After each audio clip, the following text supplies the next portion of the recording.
ایک تابی بزرگ تابی ہیں، صحابی کے شاگرد ہیں، فرماتے ہیں میں مسجد اقصی میں گیا، فلسطین میں مسجد اقصی میں ایک شخص کو میں نے دیکھا، بڑا نورانی چہرہ اس کا، اور بڑا اس کے وجود کے اندر عجیب سی کشش، خوشبو دور تک پھیلی ہے۔ وہ بندہ نا نماز نہیں پڑھ رہا تھا، سجدہ ہی کرتا جا رہا تھا، ایک سجدہ، دوسرا سجدہ، تیسرا سجدہ، اور سجدہ کرتا تو دیر تک سجدہ کرتا، پھر سجدہ کرتا تو دیر تک۔ کہتے ہیں جب وہ فارغ ہوا تو میں نے گزارش کی، کہتے ہیں جب وہ فارغ ہوئے تو میں نے گزارش کی، میں نے کہا بزرگوں ایک بات پوچھنے کو دل کرتا ہے۔ انہوں نے کہا پوچھو۔ کہنے لگے آپ اتنے سجدے کیوں کرتے ہیں؟ کہتے ہیں میں نے پوچھا تو بزرگوں نے رونا شروع کر دیا، اتنا روئے کہ ہج کی بد گئی۔ پھر میں نے کہا حضور میں نے کوئی غلط بات پوچھ لی، آپ تو پریشان ہو گئے؟ کہنے لگے پھر رونے لگے۔ میں نے پھر کہا حضور آپ، میں نہیں پوچھتا سوال کرتے، پھر رونے لگے، تین دفعہ روئے تو کہنے لگے سنو میں رسول اللہ کا صحابی ہوں، میں نبی پاک کا، میں نے اپنے حبیب سے سنا ہے کہ جب کوئی بندہ رب کو ایک سجدہ کرتا ہے تو اللہ اس کے گناہ معاف کرتا ہے، ایک سجدہ کرتا ہے تو اللہ کیا کرتا ہے؟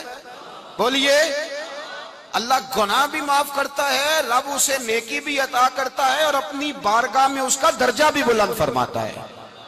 ایک سجدہ اور تین فائدے، گناہ بھی معاف ہوئے، نیکی بھی ملی، اور درجہ بھی بلند ہوا۔ کہتے ہیں یہ کہہ کے بزرگ پھر رونے لگے۔ جب وہ خاموش ہوئے تو میں نے کہا حضور اگر ناراض نہ ہوں تو مجھ پر تو کیفیت ہی عجیب طاری ہو گئی ہے، آپ کے اس رنگ نے میرا بھی رنگ بدل دیا ہے، پوچھ سکتا ہوں آپ کون ہیں؟ پوچھ سکتا ہوں آپ کون ہیں؟ کہتے جب میں نے سوال کیا تو انہوں نے پھر آنسو پونچھے، کہنے لگے میں رسول اللہ کا نوکر ابو ذر غفاری ہوں، میں ابو ذر غفاری ہوں، میں اپنی زندگی سجدے میں بتانا چاہتا ہوں، میں وقت اللہ کے حضور سجدہ کر۔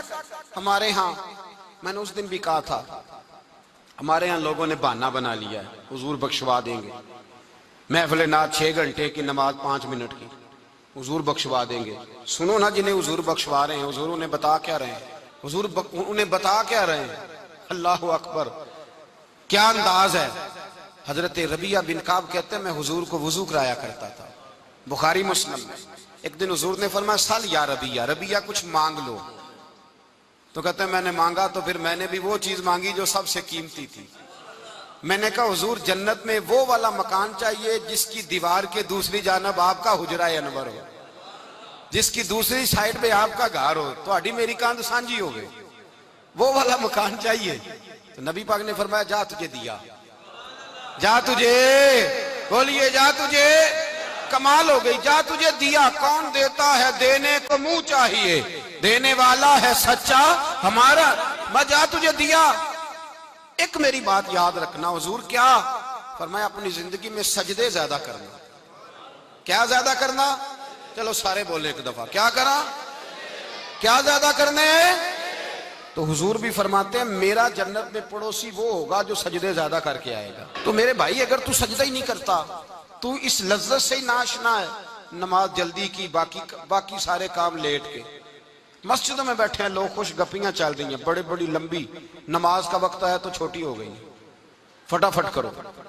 نماز، عبادت، ریاضت، یہ تو بندے کو اللہ کے قریب۔ حضرت عبداللہ بن جعفر، حضرت جعفر طیار کے بیٹے تھے، نبی پاک کی پھپھی کے بیٹے تھے، حضرت زبیر بن عوام رضی اللہ تعالیٰ، وہ انتقال کر گئے۔ ان کا جب وصال ہوا تو 10 لاکھ دینار کا قرضہ تھا ان پر، اور جو زمین انہوں نے چھوڑی وہ زمین بنجر تھی۔ لو سن لے، جن پر قرضہ چڑھا ہوا ہے وہ نسخہ بھی سن لے، جن پہ قرضے ہیں نا، جو تنگ دست ہیں، جو روز رکے بھیجتے ہیں دعاؤں کے کہ بڑی پریشانیاں بڑی پریشانیاں، وہ وظیفہ سنیں، وہ وظیفہ سنیں۔ ہمارے زمانے میں وظیفے لینے کا رواج نہیں، تویز لینے کا رواج ہے۔ لینا چاہیے، تویز بری چیز نہیں، اچھی چیز ہے، لیکن زیادہ کام برکت والا کیا ہے؟ اللہ اللہ کرنا۔ کیا کام ہے؟ سجدہ کرنا برکت والا کام ہے۔ حضرت عبداللہ بن جعفر طیار کہتے ہیں میں نے قرضہ لینا تھا زبیر بن عوام سے، وہ وصال کر گئے، میں ان کے بیٹے کے پاس گیا، عبداللہ بن زبیر کے پاس۔ میں نے کہا پیسے لینے تھے، کہا بالکل لینے ہیں، میرے ابا جی مجھے وصیت کر کے گئے، لکھ کے گئے کہ یہ پیسے دینے، اور وہ یہ لکھ کے گئے ہیں، میں زندگی بھر کوشش کرتا رہا ہوں، ادا نہیں ہو سکے، بیٹا تیری ذمہ داری ہے میرے قرضے ادا کرنا۔ عبداللہ بن زبیر رضی اللہ تعالیٰ عنہ کہنے لگے میں انشاءاللہ آپ کی رقم دے دوں گا۔ تو عبداللہ بن جعفر طیار کہنے لگے بھائی ہم دونوں آپس میں ہیں، کوئی شے نہیں چھوڑ کے گئے آپ کے ابا جی، کوئی چیز نہیں. توجہ ہے میری بات پر؟ یہ صحابہ کا ذرا انداز دیکھیے گا بندگی کا, کوئی چیز نہیں چھوڑی. تو حضرت زبیر بن عوام کہنے لگے ایک زمین کا ٹکڑا ہے وہ بھی بنجر ہے, اس میں بھی کوئی کھیتی نہیں اگتی, سبزہ نہیں ہوتا, بنجر ہے, پانی کوئی نہیں, اور وہ اتنی خشک ریتلی زمین ہے کہ بڑا مشکل کام ہے وہاں سیراب کرنا, بے آباد زمین ہے. حضرت سیدنا عبداللہ بن جعفر کہنے لگے تو اس طرح کر, وہ مجھے ساری نہ دے, اس میں سے تھوڑی سی مجھے دے دے, میں 10 لاکھ دینار کے عوض وہی رکھ لیتا, تیرے باپ کا قرضہ ادا ہو گیا, دے تو صحیح. انہوں نے کہا آپ کیا کریں گے, وہ تو کسی کام کی نہیں, چند کوڑیوں کی بھی نہیں, فرمایا مجھے دے دو, میں جانوں اور میرا کام جانے. او بھائی, یہ تھے بندگی والے لوگ, یہ تھے جن کا رب سے رشتہ ہے, جنہوں نے حضور کے صلی اللہ علیہ وسلم کے پاس بیٹھ کر بندگی سیکھی تھی. کہتے زمین کا ٹکڑا لے لیا, بنجر بے آباد ریتلی زمین, جب میرے حصے میں آئی پہلے دن اپنے غلام سے کہنے لگے جو جگہ تجھے زیادہ سخت لگتی ہے نا وہاں میرا مصلی بچھا دے, جو تجھے زیادہ بنجر بے آباد لگتی ہے وہاں مصلی بچھا, مصلی بچھا. غلام نے مصلی بچھایا تو عبداللہ بن جعفر نے اللہ اکبر کہہ کے نیت باندھی. یہ حضرت جعفر طیار کے بیٹے ہیں, حضرت علی کے بھتیجے, انہوں نے نیت باندھی نماز کی, سر سجدے میں رکھا, رونے لگے, کہنے لگے اللہ میں بھی تیرا بندہ اور جس سے لینے تھے وہ بھی تیرا بندہ, خدا بندہ ہمارے درمیان مہربانی فرما, کرم نوازی کر, رحمت کا فیصلہ فرما. اتنا روئے کہ مصلی بھیگ گیا. کہتے اتنا تڑپ رہے تھے کہ صحابہ اکٹھے ہو گئے ان کے گرد, مصلی بھیگ گیا. جب بھیگا ہوا مصلی نماز مکمل کر کے اٹھایا نا, کہتے مصلی اٹھایا تو نیچے سے اللہ نے پانی کا چشمہ جاری فرما دیا, اللہ نے پانی کا چشمہ جاری کر دیا. فرمایا بناؤ حوض, کرو کھیتیاں سیراب.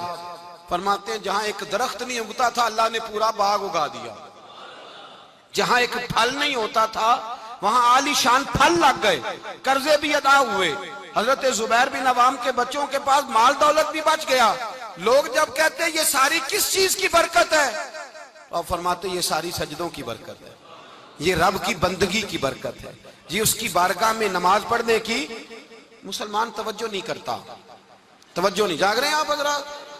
یہاں کوئی حکومت اعلان کرے نا کہ ہر نماز کے بعد 500 روپیہ, کتنا جی؟ میرے خیال کسی بھی نہیں ہونا مسیح جی, آن گے کہ نہیں؟ نہیں تھوڑے جے بول دے ہو, جڑے نہیں بول دے ہونا تو بالکل ہی نہیں نہ ہونا, ہونا تو پکا پتہ لگ. او خدا کے بندو بات سمجھو, رب فرماتا ہے تو مسجد آدھا میں تجھے برکت عطا کروں گا, میں تجھے برکت